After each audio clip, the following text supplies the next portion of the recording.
Hey, hi, hello. It's Chris from Crisscrossing at Rainbow Bridge. Just checking in today. Stopped by the bank and realized I don't think they're open on Saturdays. Yeah, they're not. That's totally okay.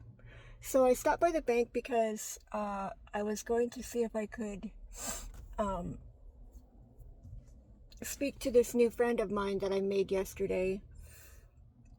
There's, how can I say this without sharing too many details? You know how sometimes you'll have a challenge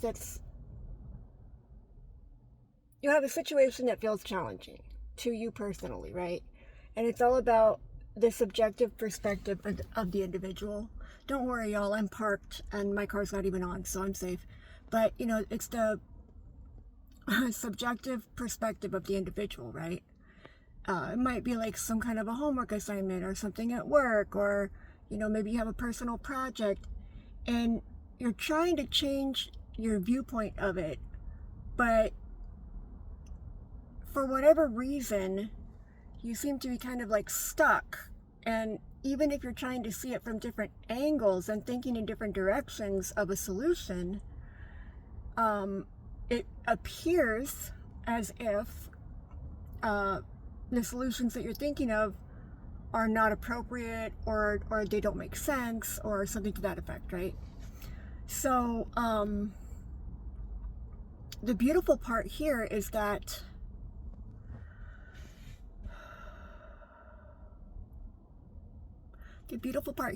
once I parked in this spot, I did come up with a solution. And the solution involves another person from a perspective that I hadn't thought about before. I personally believe that the reason why I was able to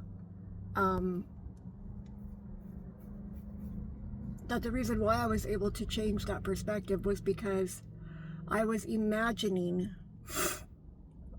what I was going to say to the bank teller that I made friends with yesterday.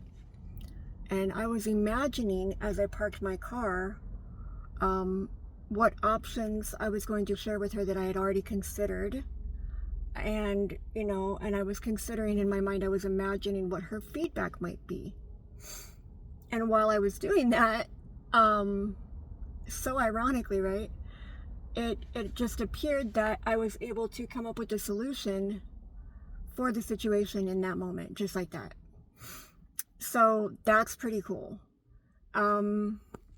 There's a couple of other potential options that just came into my mind as I was describing to you how just the possibility of talking to her opened up channels in my brain, or channels in my mind, of the possibility of alternative solutions that I hadn't thought of before.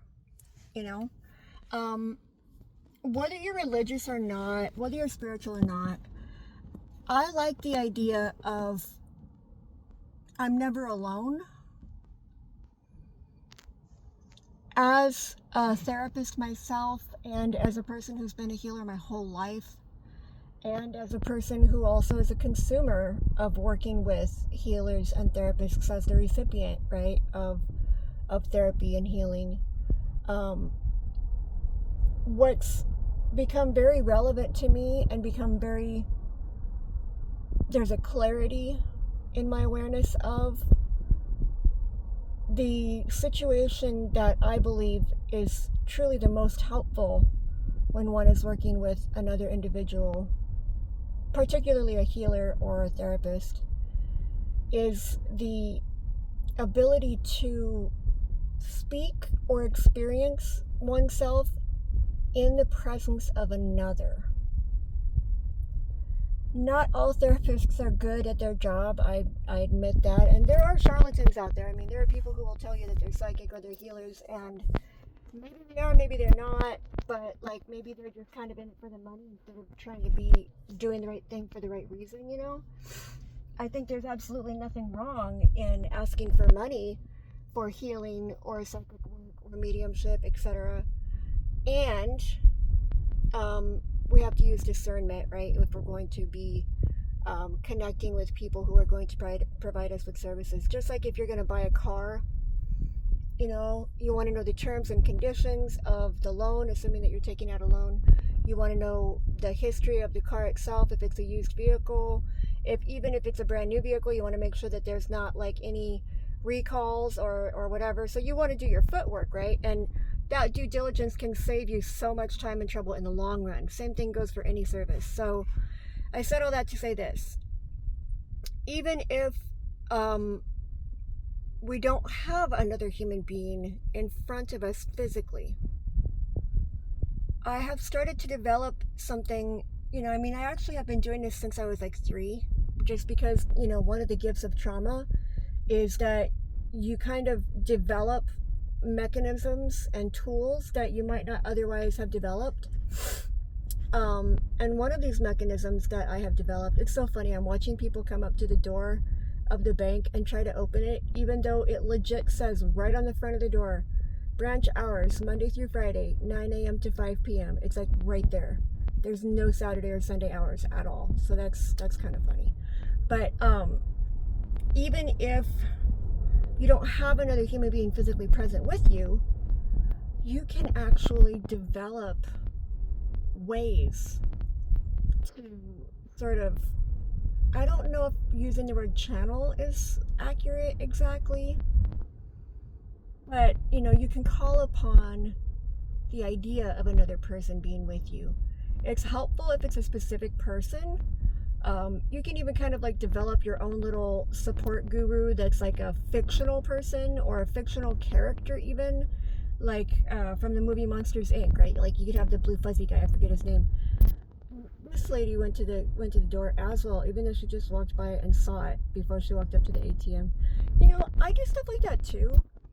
And it kind of makes me stop and wonder, if we're all so busy walking around thinking our thoughts, and we think like, I don't even know the number accurately, but I think the average person thinks multiple millions of thoughts every day.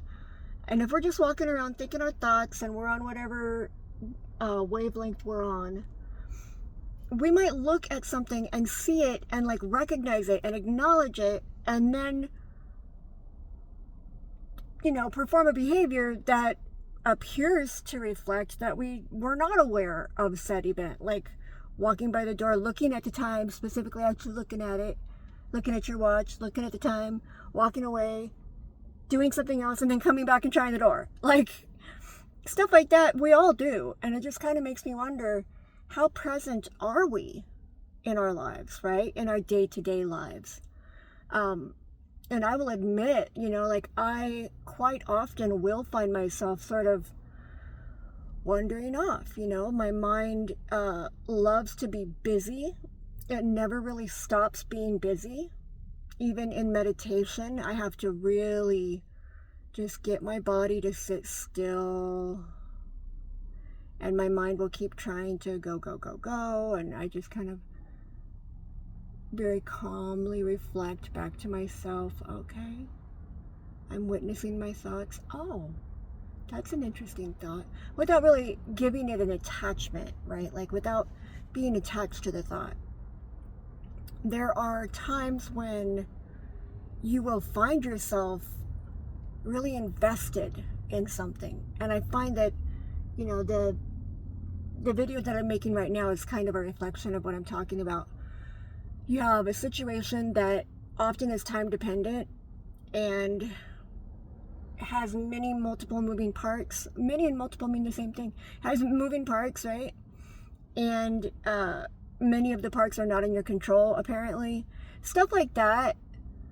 Sometimes, I believe it's called your reticular activating system, although I could be wrong in the way that I'm saying that. It's the part of your brain that is like still a throwback from when we were hunter-gatherers. And it's the part of your brain that is always trying to keep you safe. Well, it's not trying, it literally does, because you would not be alive if you didn't have that part of your brain. This is the part of your brain that takes over, right? It jumps in the driver's seat when you're in a life-threatening situation, or when something is happening that's related to sustaining your actual life, like your survival. But when this part of your brain has nothing to do, it will try to, it wants to be active all the time, right? And it is a necessary component. It's not something that we can just shut off and on without any, we can't just shut it off and on typically, right? Unless we become really aware of it. Unless we become really aware of it. And even then, sometimes it can be pretty challenging to recognize when your, mammalian / lizard brain is sort of going, I'm gonna take your consciousness and your awareness and your presence away from this present moment, away from feeling empowered, away from having access to executive functioning. And instead, we're going to go to emotion mind, where we're just kind of like scared or annoyed or angry. There's nothing wrong with those emotions, that they're totally fine. But sometimes if you're too deep into them, it can cause you to feel as if there is no solution. And so the feeling and the physiological response, those two things are connected, right?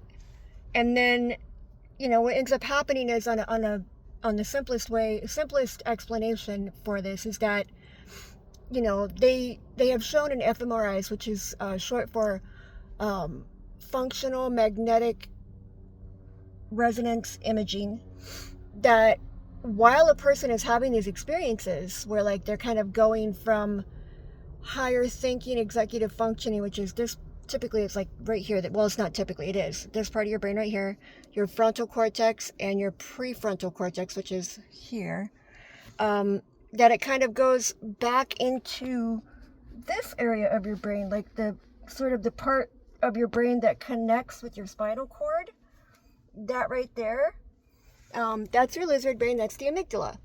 And the amygdala is responsible for making sure that you're breathing and like you're blinking your eyes appropriately, and when you should be drinking water or eating food, etc., right? Another lady just went up to the bank, tried to open the door. I'm just laughing at that. That's so funny. And so and she didn't go to the ATM, so that's an interesting So when we get into an awareness of the fact that this happens, it's just human nature, it's not shameful at all, we all experience this.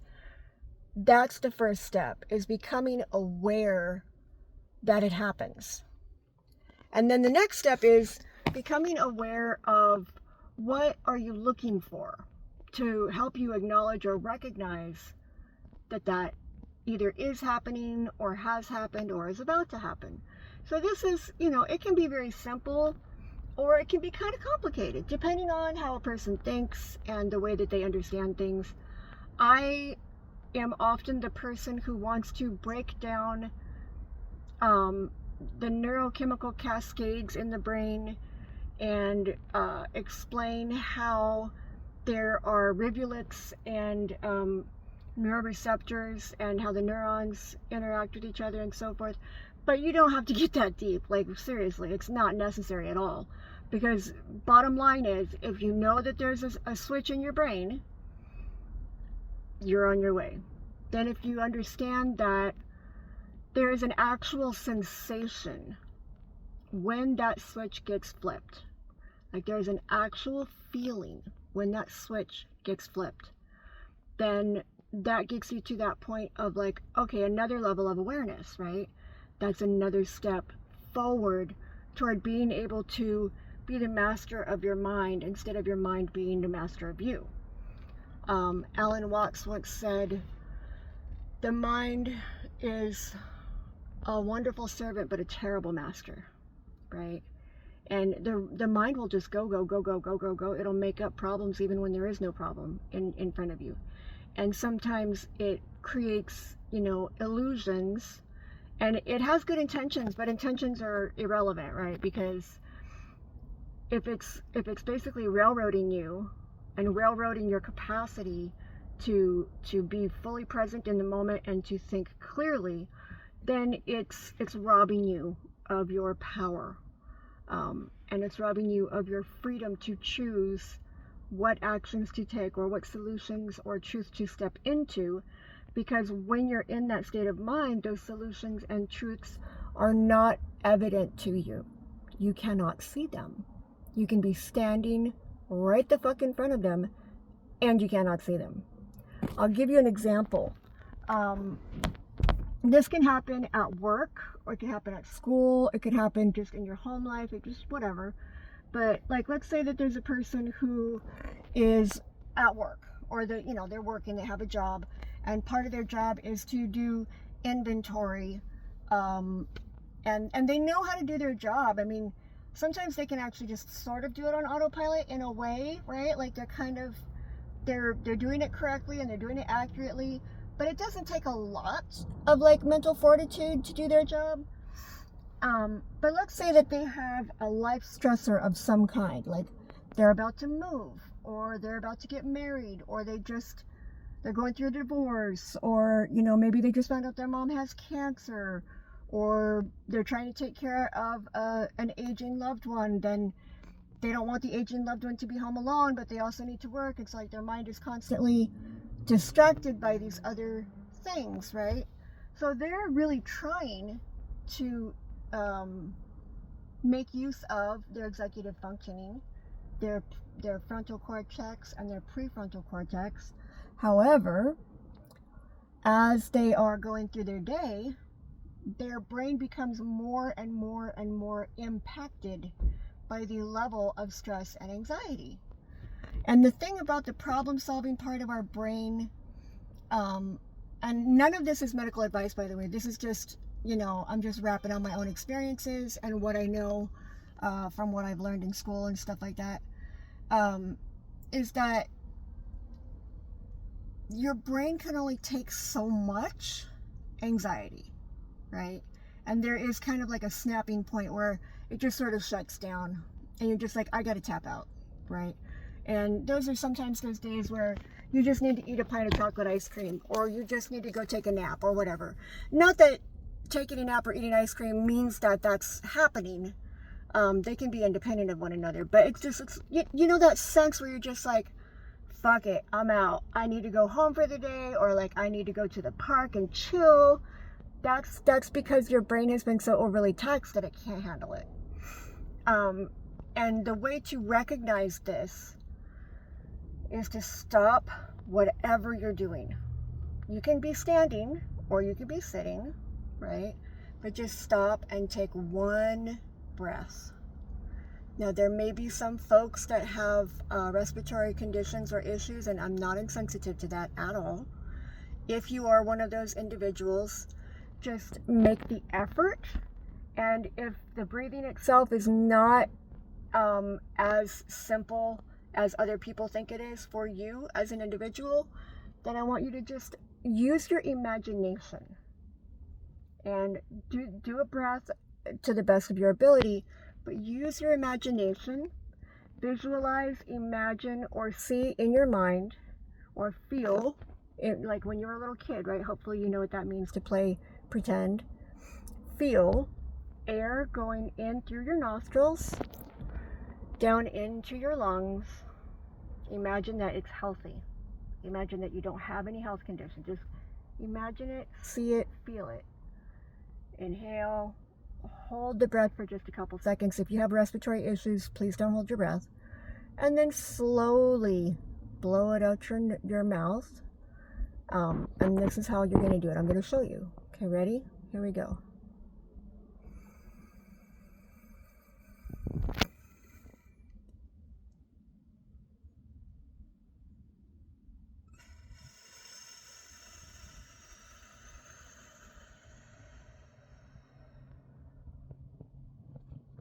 A lot of people have reported to me that they think it's absolutely poppycock that they get this freaking advice from their therapist or their case manager or their counselor, and they're just like, whatever.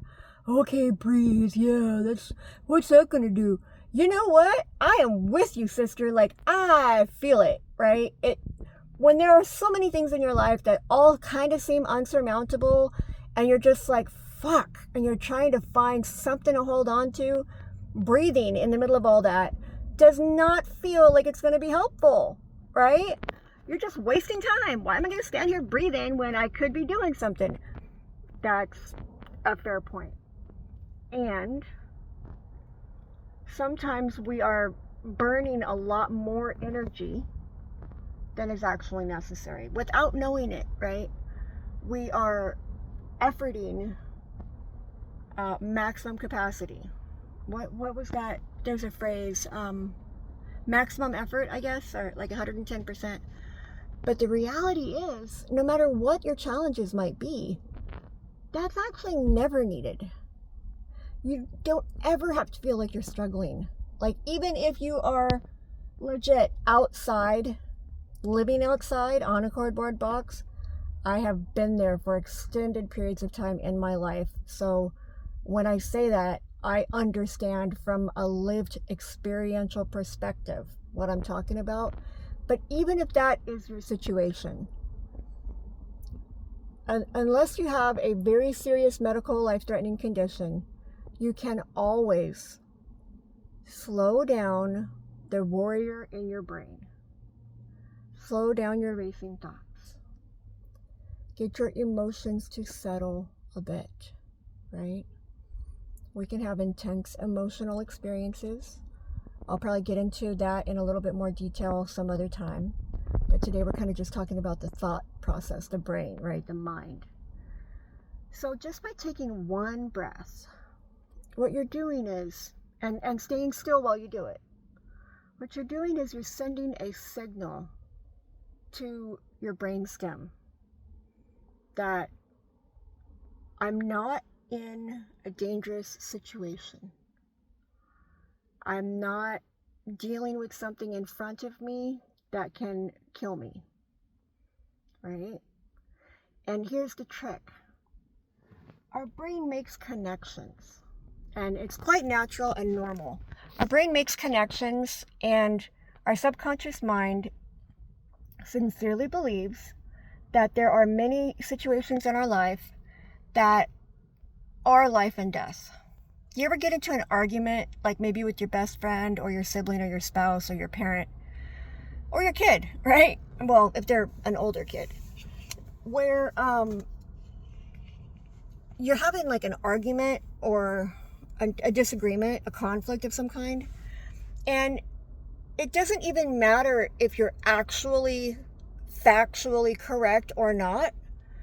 There's a point where you just feel like you have to defend, and then you just really, really need to quotation mark, win, end quotation, the argument. Why is that?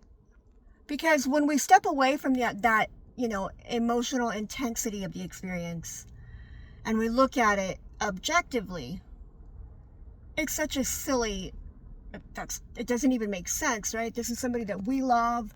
We know that they love us back. We have shared beliefs and common goals, and it doesn't even matter who's right or wrong ultimately, right? That type of behavior is rooted in our subconscious belief that victory at all cost is necessary in order to safeguard our actual life. Actual life, okay? So being aware that that is the case, and if you disagree with any of this or it just doesn't align with you, that's totally cool. I'm not trying to convince anybody of anything. I'm just sharing my own experience. If it doesn't work for you, it doesn't fit, please tune out. Have a beautiful day. I send you blessings and love, love, love. Not a problem. But in my own experience, I have found that awareness is the key factor where everything else can be rooted. You plant that seed and you feed it with awareness, intention, self-compassion, okay? So that life and death sense that your subconscious mind has, combined with the amygdala, can make it super easy for your body to shift gears from in between the sympathetic and the parasympathetic nervous systems. they are separate from one another. They cannot both be in gear at the same time.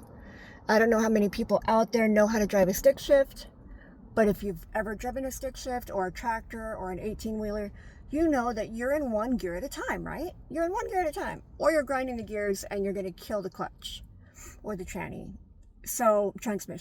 So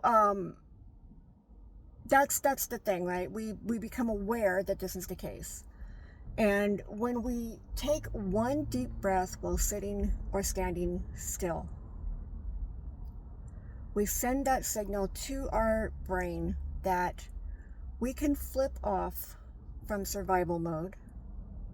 And if we're able to take a few breaths in that same fashion to the best of your ability, it can absolutely reset things, even 2 to 5 moments of time during which you mindfully breathe.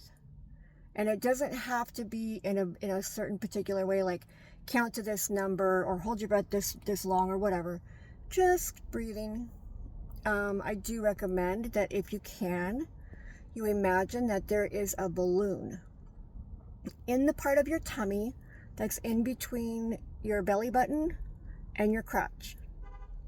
And as you inhale in through your nose, you imagine that the air that you're inhaling is going to fill up that balloon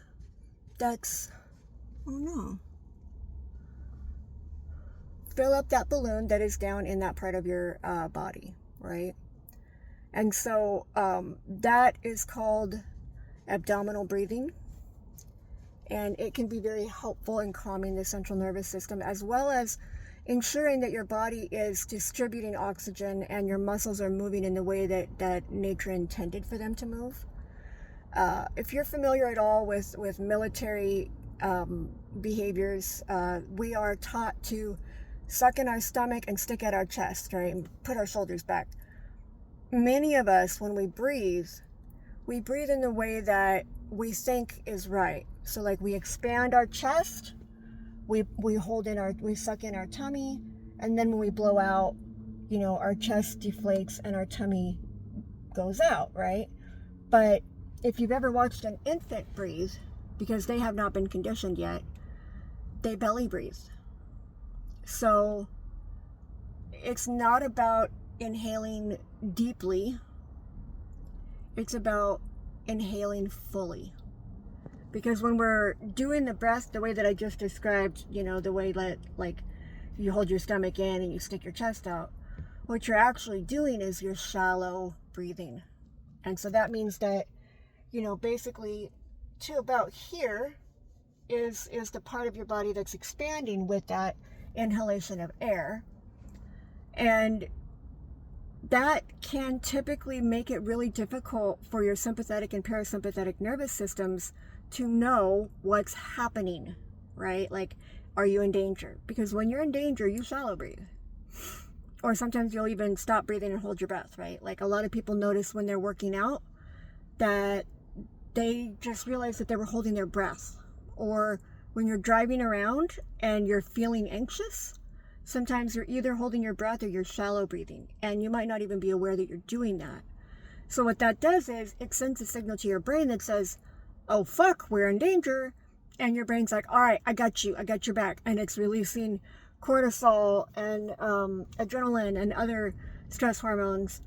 And if there's not actually a fight or a tiger in front of you or a life-threatening situation, those neurochemicals have nowhere to go but to be reabsorbed by the cells of your body.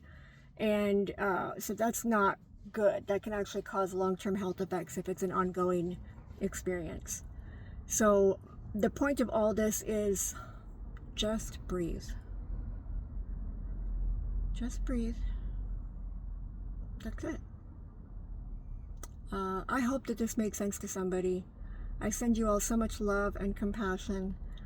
I'm going to continue story time, but I'm probably going to take down one of the stories that I did and not submit it, but like repost it,